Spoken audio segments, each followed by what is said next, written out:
Good afternoon. This is All India Radio and I am Valsa Williams with the midday news. The headlines. India backs multilateral financial institutions in promoting global growth. Prime Minister Narendra Modi urges BRICS Business Council to strive for $500 billion trade target by the next summit. Environment Minister says government will always protect the rights of tribals. Major relief for 50,000 shop owners in Delhi. DDA drops conversion charges in 100 top markets. Met Department predicts fresh snowfall and heavy rains in Jammu and Kashmir and Himachal Pradesh over next 2 days. And in cricket, Mayank Agarwal's ton propels India to 294 for 3 wickets on the second day of the Indore test.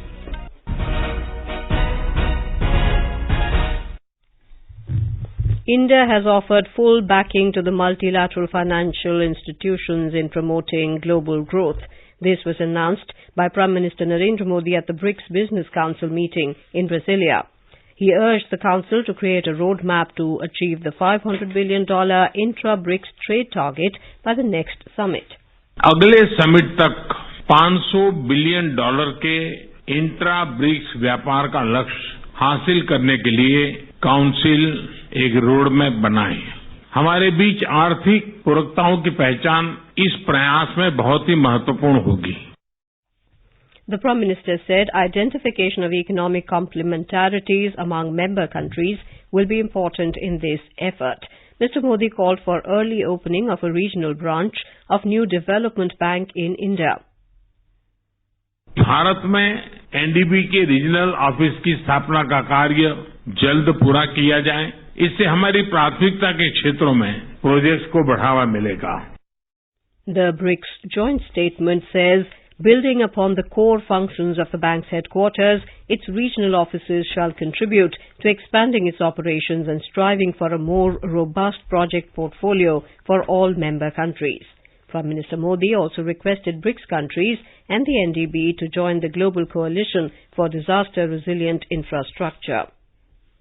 The Prime Minister underlined the need to address the challenges facing universal health coverage. He said the BRICS Business Council may consider organizing a hackathon in India on the use of digital health applications. इन प्रयासों में medical device, ऊर्जा के नए विकल्पों और दिव्यांग तथा बुजुर्गों के लिए इनोवेशंस को प्राथमिकता दी जा सकती है. इन पहलों से हमें समाज के लिए उपयोगी रिसर्च को बढ़ावा देने में भी मदद मिलेगी. इस दिशा में Bharat BRICS digital health summit का आयोजन करेगा. इससे स्वस्थ जीवन शैली के लिए इनोवेशन सॉल्यूशंस को प्रोत्साहित किया जा सकेगा. Referring to several agrotech startups that have emerged in the 5 countries, Mr. Modi said their network will be useful for sharing experiences and taking advantage of BRICS' large markets. The Prime Minister has since left for New Delhi after attending the BRICS summit in Brazil. In a tweet, Mr. Modi described the BRICS summit as a very productive one. The Prime Minister said BRICS leaders had fruitful dialogues on cementing ties in trade, innovation, technology and culture. He said the focus on futuristic subjects will surely lead to deeper cooperation that will benefit the people of our respective nations. The next BRICS summit will be in Russia in 2020. The government has decided to withdraw the draft prepared for amendments to the Indian Forest Act 1927. Briefing the media in New Delhi today, Environment Minister Prakash Javadekar said this government will not take any adverse steps for the tribals. He said the government is committed to strengthen the rights of the forest dwellers and tribals. आदिवासी कानून बदलने का सरकार का कोई भी इरादा नहीं है. अभी हमने ये पाया कि ये गलतफहमियां जो कि त्यों बरकरार रहती है. इसलिए आज हम इस जो ड्राफ्ट सर्कुलेट हुआ था स्टेक होल्डर्स के दरमियान वो हम विड्रॉ कर रहे हैं, क्योंकि फॉरेस्ट एक्ट में ऐसा कोई बदलाव करने की अभी कल्पना नहीं है. Lok Sabha Speaker Om Birla has convened an all-party meeting tomorrow ahead of the winter session of Parliament beginning Monday. During the meeting, Mr. Birla will seek support of political parties to ensure smooth functioning of the House. Rajya Sabha Chairman M. Venkaiah Naidu has also called a meeting of leaders of different parties in the upper house on Sunday. An all-party meeting has also been convened by the government on the same day ahead of the session. The winter session of Parliament will conclude on the 13th of next month. Defence Minister Rajnath Singh has said that despite differences in perception between India and China on the boundary issue, the armies of the two countries have been sensible enough to reduce tensions along the line of actual control (LAC). During a visit to the forward post of Bumla on the Indo-China border, the Defence Minister said there has been no tension at the LAC near Bumla Pass. He also visited the memorial of Paramveer Chakra winner Subedar Joginder Singh. Bharat चीन सीमा पर जो हमारी LAC है, उस LAC पर हमारे जवानों ने जानकारी दी कि जहां पर हम लोग बहुत ही सूझबूझ से काम ले रहे हैं, वहीं पर जो चीन की आर्मी पीएलए है, वह भी बहुत ही सूझबूझ से काम ले रही है और किसी प्रकार का कोई टेंशन एलएसी पर नहीं है बुमला पोस्ट के पास। और मैं तो अपने सेना के जवानों को बधाई देना चाहता हूं कि वह इतनी मैच्योरिटी के साथ अपनी जिम्मेदारी का निर्वाह इस भारत चीन सीमा की सुरक्षा में कर रहे हैं। The Supreme Court today held former Ranbaxy promoters Malvinder Singh and Shivinder Singh guilty of contempt of court for violating its order asking them not to divest their shares in Fortis Healthcare Limited.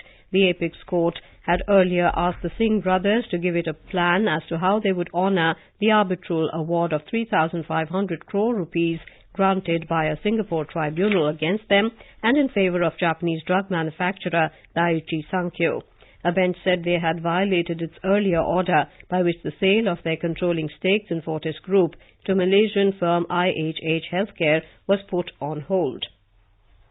Prime Minister Narendra Modi today greeted the people of Jharkhand on their Statehood Day. Mr. Modi said Jharkhand is synonymous with bravery and compassion, and the people of this land have always lived in harmony with nature. Union Minister Dr. Jitendra Singh inaugurated the Regional Conference on Replication of Good Governance Practices in Union Territories of Jammu and Kashmir and Ladakh in Jammu today. The two-day conference has been organized by the Department of Administrative Reforms and Public Grievances in collaboration with the Government of Jammu and Kashmir and Ladakh. The main objective of the conference is to bring national and state-level organizations on the same platform to share best practices. These include areas such as digital governance, citizen-centric governance and capacity building and personnel administration. Delegates from 19 states and 4 union territories are participating in the conference. It is the first such conference in the newly carved Union Territory of Jammu and Kashmir. This is All India Radio giving you the news. For quick news updates, visit our News on AIR app and follow us on Twitter at AIR News Alerts. You can also visit our website www.newsonair.com. India Meteorological Department IMD has forecast fresh snowfall and heavy rains in Jammu and Kashmir and Himachal Pradesh over the next 2 days due to western disturbance. In Jammu and Kashmir, highways were closed as a precautionary measure after the higher reaches of Kashmir received fresh snowfall today. The snowfall and rains have led to the closure of Srinagar-Jammu National Highway, Srinagar-Leh National Highway and the Mughal Road. The famous ski resort in Gulmarg in North Kashmir's Baramulla district recorded about 6 inches of fresh snowfall. Areas in the higher reaches of the valley and Ladakh received fresh snowfall overnight, which continued in the morning. Dras in Ladakh's Kargil district recorded around 1 inch snowfall, while Zojila Pass on the Srinagar-Leh National Highway received 5 inches of snow. Rains lashed areas falling in the valley's plains, including Srinagar. The Delhi Development Authority has provided a major relief to 50,000 shop owners in Delhi.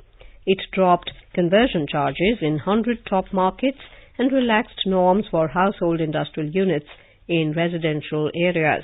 The civic body, in a meeting chaired by Lieutenant Governor Anil Baijal yesterday, also approved converting 81 rural villages into urban villages and raising the limit of amalgamation of land plots from earlier 64 square meters to 200 square meters. In a tweet, Union Minister Prakash Javadekar termed the decision to abolish conversion charges as a huge relief for over 50,000 shop owners. He said these shop owners can now work honestly without fear or favour.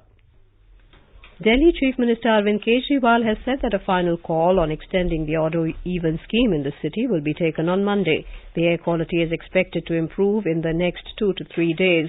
Addressing media in New Delhi, Mr. Kejriwal said the city government does not want people to undergo unnecessary inconvenience. He also blamed stubble burning in the neighbouring states as the reason behind increased levels of pollution in the national capital. The odd-even scheme rolled out on the 4th of this month is going to end today.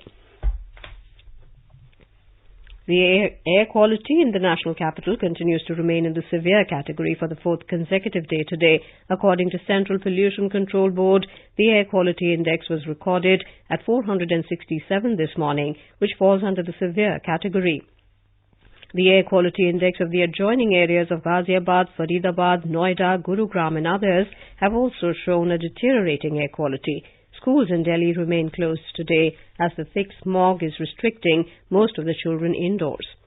The high pollution can be attributed to low wind speed, which has led to stagnation of pollutants in the air and slowed down the dispersion process. Impeachment hearing against U.S. President Donald Trump will resume today with the testimony of former envoy to Ukraine.